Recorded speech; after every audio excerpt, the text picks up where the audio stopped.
Hey, it's Dr. Deal with 5 ways to cope after the death of a loved one. You know, I get this question all the time. It's like, how do you cope with the death of your mom, your dad, your loved one, your sister, your brother?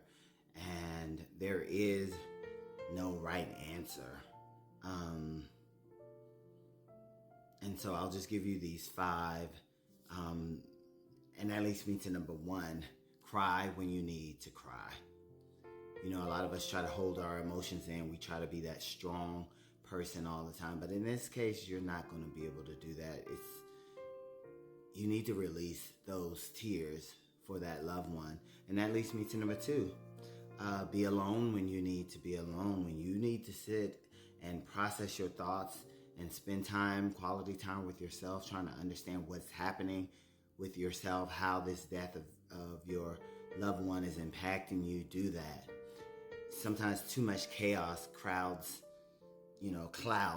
your mind, and you can't process what you need to process when there's too many people around. And that leads me to number 3, talk when you need to talk, meaning talk about them to people that you feel like you can talk to about that deceased loved one. Get it out.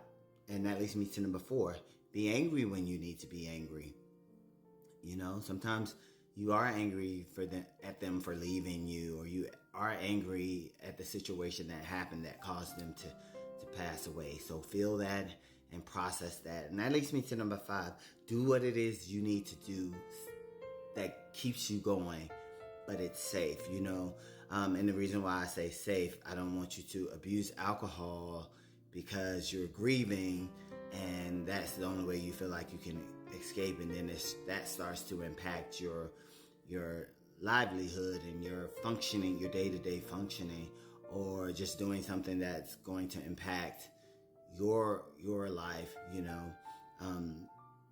But just praying for everybody, you know. This is a hard time in your life. It's scary. We've all lost someone or going to lose someone, and there's no manual on this. And it's a very lonely, isolating process sometimes. And what I find is a lot of times we try to hold back our emotions just to be that strong person, but we need to, you know, process how this loss has impacted you. Grieve when you need to grieve. Praying for everybody who has lost anybody. If you're struggling with grief, please seek a therapist so they can help you maneuver through your grieving.